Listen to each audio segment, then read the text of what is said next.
I've done it. I've made the best PC case in the world.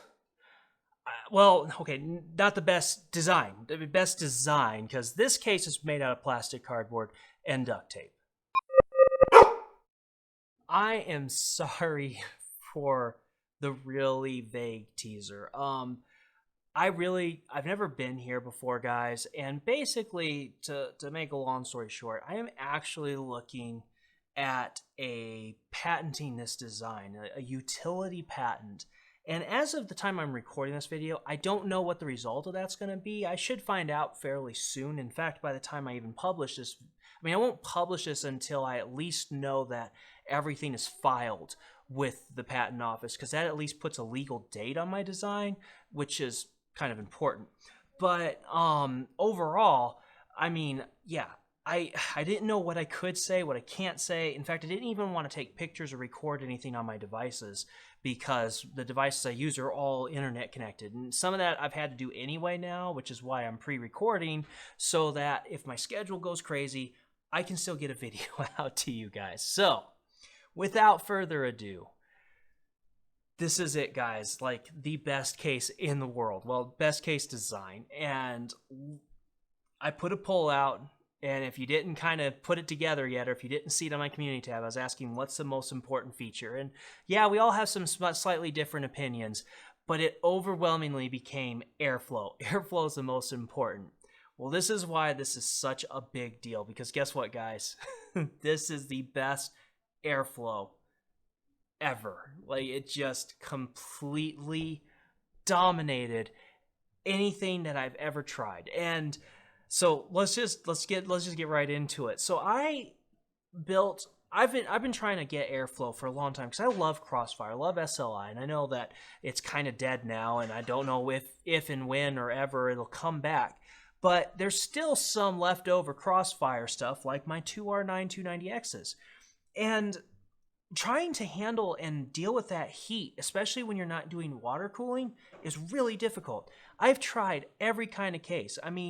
I tried an NZXT Phantom 820, and with the side fan, it definitely seemed like it helped, but it's like my improvements were only ever nominal. It seemed like every case I ever owned became a hot box. And I'm trying to figure out how not to do that. And I finally get my Thermaltake Core V71 as probably the best case I've ever done with airflow. And even then, it wasn't like by itself the best case I've ever done with airflow. I had to add all kinds of fans. I ended up putting 4 200mm fans in it. I ended up putting 2 140s, one at the bottom and one out the back, to try to get the best. And even then, still, it would be good at first, but it felt like it turned into a hot box, and it doesn't take long when you're running Crossfire. So I've been trying to solve this problem for years, and I finally was like, well, let me build my own case. And you guys remember, I did that wooden case. If you've followed my channel, I tried building my own case where I did a row of fans on the bottom and a row of fans on the top, and I moved the power supply over and tried all this new stuff. And my results were because I had some wins. My graphics card seemed to do better, but in some cases even that wasn't total, because like my bottom card would do great, but even my top card would get a little hotter. And then all that CPU cooling went just super hot, because all the heat was getting pushed right up into the CPU side. And so I'm looking at this thinking, well, that was kind of not really a win. It was a trade-off, and I was like, well, a trade-off is still hot, and it doesn't really help. And this design, guys, was not on trade-off. In fact, when I was running my Crossfire test, this design just rocked. So, granted, my graphics cards were still around the same temperature. I did get about 2 degrees lower on my bottom card, so that's cool. That's a slight win. But that wasn't the amazing win I was hoping for, and it told me that the limiting factor when you're air cooling is your graphics cards. The heat sinks can only do so much, even with better airflow, so that's fine. But what I didn't expect was a 14-degree drop on my CPU. I was using an NHD 15. I mean, that's intentional so that I have as much cooling power from the CPU cooler itself, so I'm not like limiting it with like a really, because if you put a tiny air cooler on there, airflow really dramatically affects those. But bigger coolers usually aren't so variable. And my 2700X in my gaming runs, and I mean, I ran 3 of these runs. I was going to run 5. And after 3 runs, my results were within a degree Celsius on every one, on every time. So I was like, okay, there's no point in me doing 5 runs just to have a half a degree Celsius variance. I've got it. And I got 14 degrees improvement on my CPU. And I'm like, what? 10 degrees on the VRMs, like, right, I think it was 10. I mean, you'll see my graphs, you'll know. The graphs are accurate, so don't mind too much what I'm saying. But that was insane. That was amazing. The airflow, it just won. And I was like, that is awesome. I was expecting maybe 8 if I was lucky. 10 was like super optimistic. I wasn't really expecting it. And I got 4. So my VRM temperatures just blew me away. And even things like my motherboard chipset and my NVMEs benefited. And the only time it didn't was when I did a single card test and I have that one fan that's blowing right up into the card. And I saw that helped enough to edge my Thermaltake design over this in the graphics card and some of those bottom parts. But if you add up all the temperatures, this case still had like a net improvement of like 3 to 5 degrees Celsius. And it was just like, okay, it was still pushing up heat from the graphics cards through the CPU and stuff. I didn't even get to test RAM temperatures. I don't have RAM that has temp sensors in them.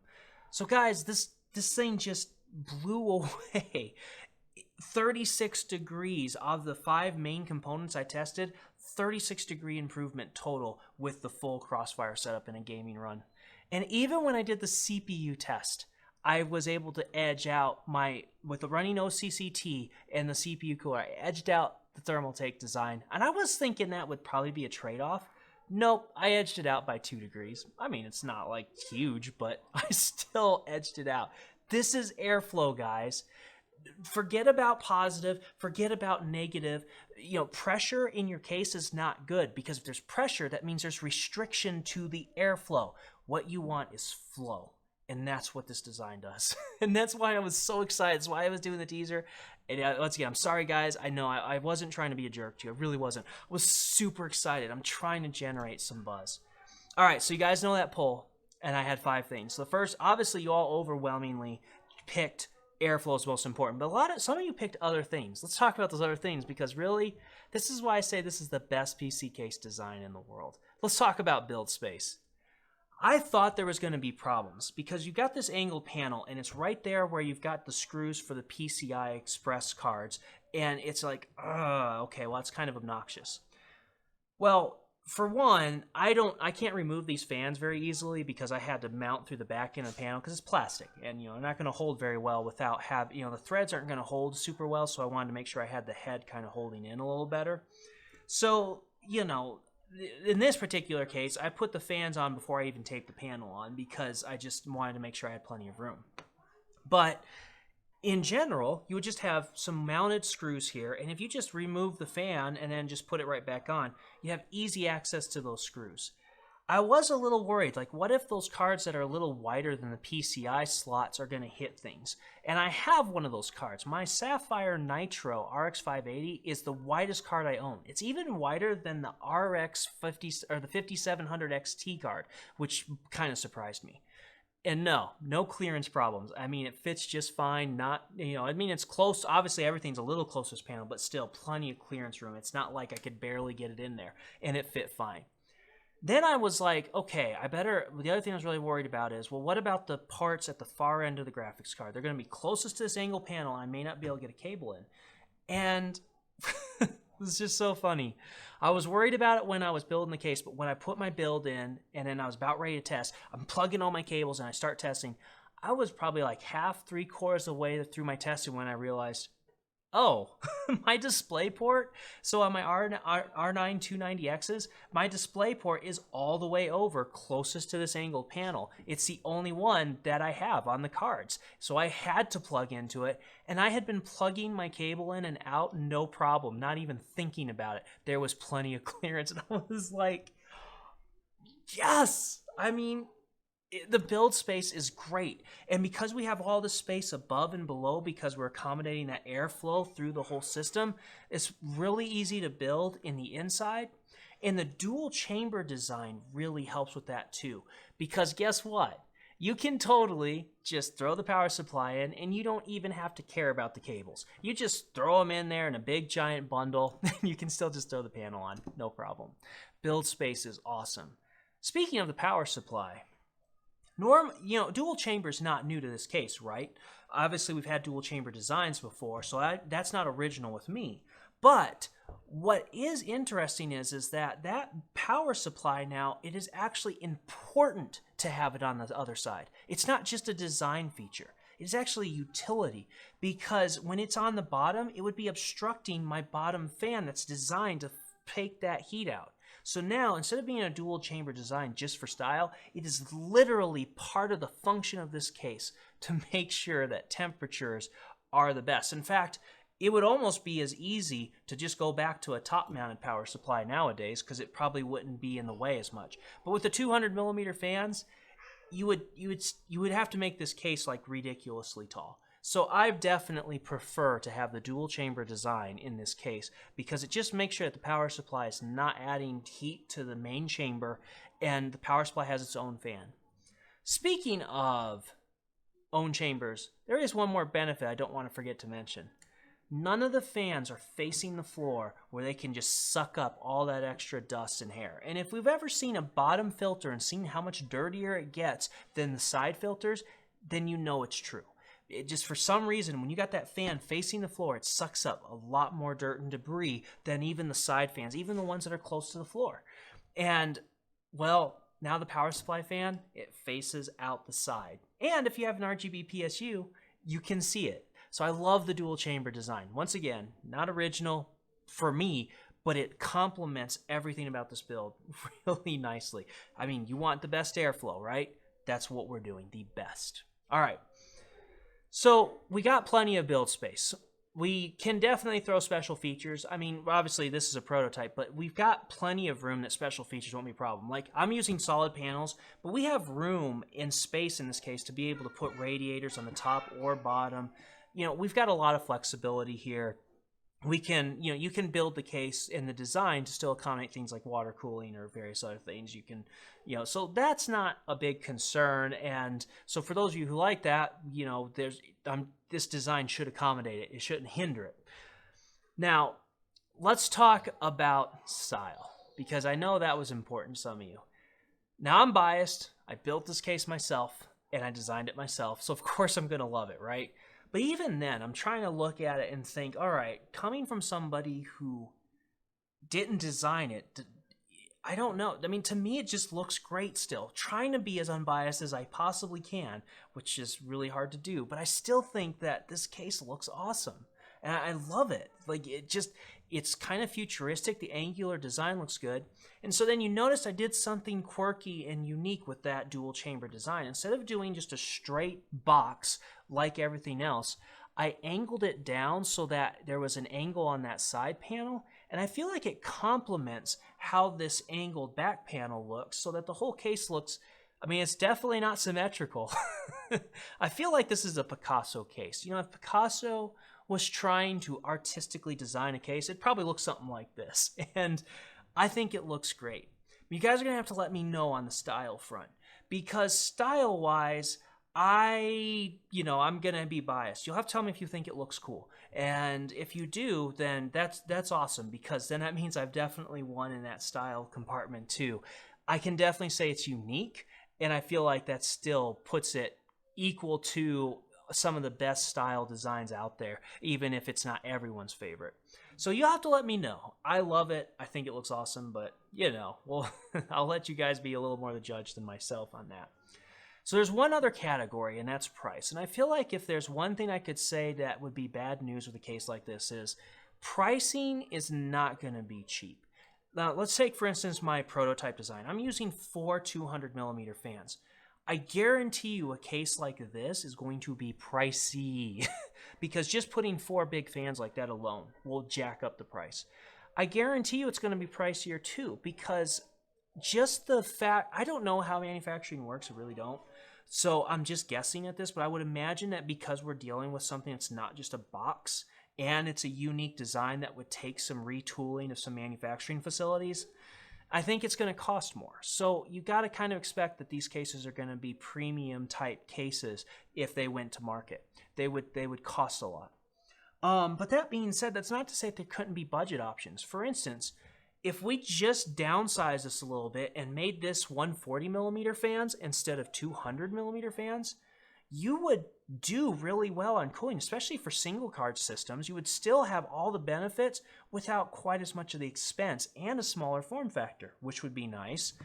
And if you were really trying to do a budget version of this, which I don't think you're going to see this as like a $50 case, don't get me wrong, but even if you were trying to like maybe get sub $100 case, if it's even possible that'll be manufactured, you could do like just 2 fans, a 140 or 120 in the front and a 120 in the back on the bottom, so that's emphasizing the airflow over the graphics cards. And I think your CPU cooler could do the rest of the work, and it wouldn't be as good as this, but it'd still be pretty good. So I feel like there can be a lot of flexibility in price because while this would be the Mac Daddy with having big fans and stuff, you could change that with smaller fans and less fans and building around more budgets that way.